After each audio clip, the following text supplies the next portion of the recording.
E aí, vocês estão preparados para a gente continuar falando sobre líderes, liderados e liderança? Nesse vídeo a gente vai contar a história da evolução do conceito da liderança, com uma ênfase especial nas organizações. Quer saber mais? Vem comigo!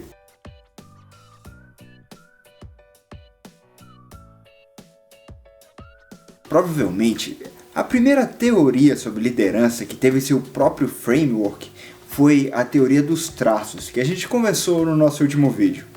Nela, as características, os traços do líder ganham protagonismo. Então, como a gente tinha dito, são traços pessoais do líder que faz ele realmente se posicionar como líder, ou muitas vezes ser propriamente dito reconhecido como líder.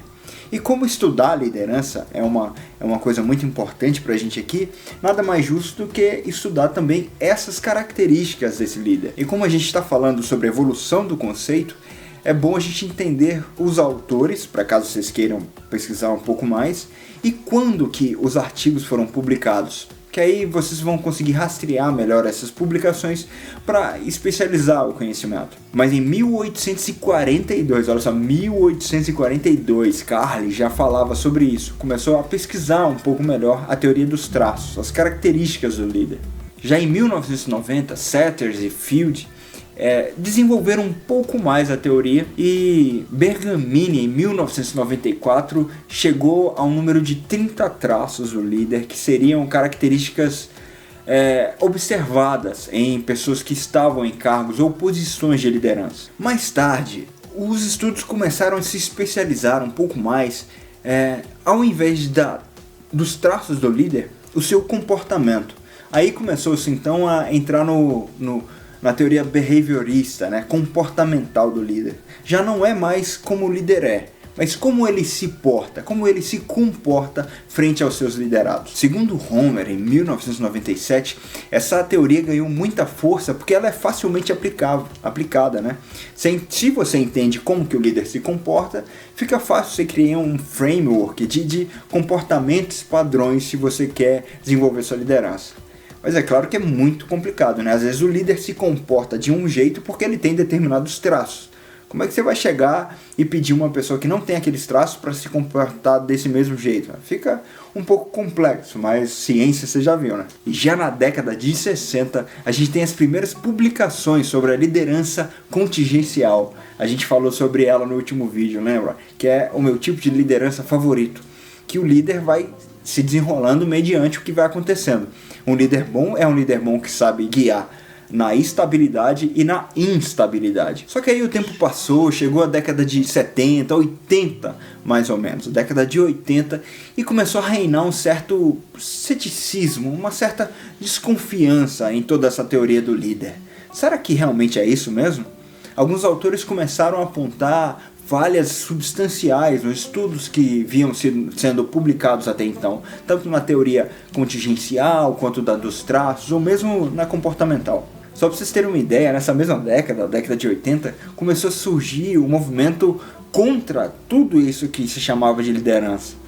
Existem algumas pessoas que começaram a se questionar se realmente existia liderança. Alguns deles dizem que os grandes homens, a verdadeira contribuição dos grandes nomes, dos grandes líderes na história, foi só botar um nome para um evento específico, a revolução de fulano de tal, pronto. Só essa a contribuição que ele teve nisso aí. E todo esse questionamento, esse movimento anti-liderança, anti-líder e tudo mais, veio de uma inquietação de que essa relação de líder e de liderado, das consequências, das situações, elas eram muito complexas para caberem em simples frameworks, sabe?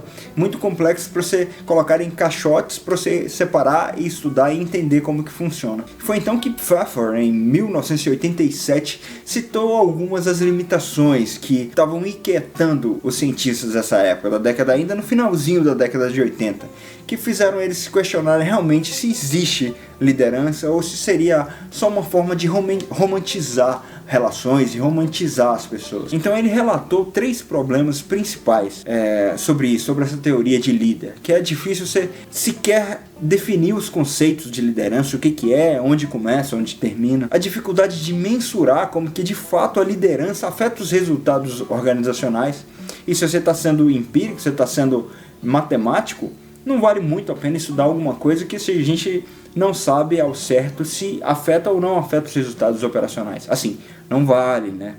Mas enfim. E tinha a questão da sucessão dos líderes que, dados os traços, os comportamentos e as etapas contingenciais, começaram a criar inúmeras questões para se substituir os líderes. E ficava assim, praticamente impossível. Para você ser líder, você tem que se encaixar nesse molde aqui que é completamente idêntico a essa pessoa, né? Sendo que ela tem os traços dela, o comportamento dela e o estilo próprio de liderança dela.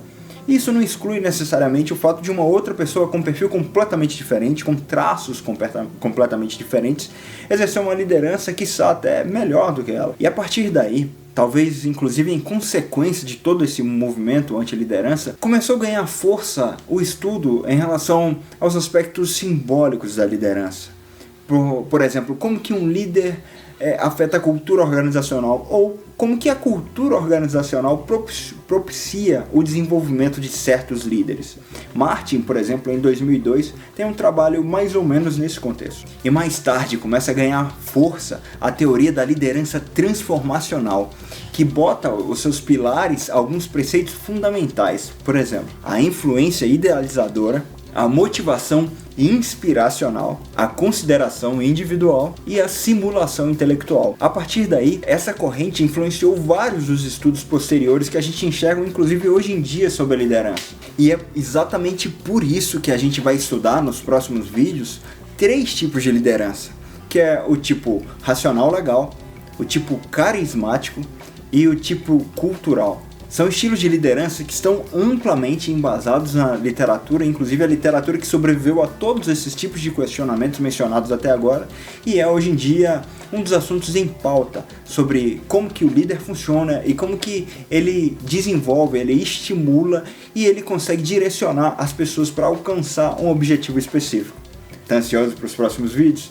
Então já comenta aqui nos comentários o que você tem achado, qual que é o tipo de liderança que você queria conhecer um pouco mais, se inscreve no canal e ativa as notificações, porque assim você não perde mais nenhum vídeo. Sem contar que esse engajamento de vocês me ajuda muito por aqui. Quanto mais vocês comentam, curtem, enviem esse vídeo para mais pessoas, mais o YouTube deixa a minha mensagem chegar para mais pessoas. Mas assim, acho que vocês já sabem disso, né? Então quer me ajudar, já curte, comenta e manda para mais pessoas. Fique de olho porque o próximo vídeo a gente vai falar de uma liderança muito importante hoje em dia, hein?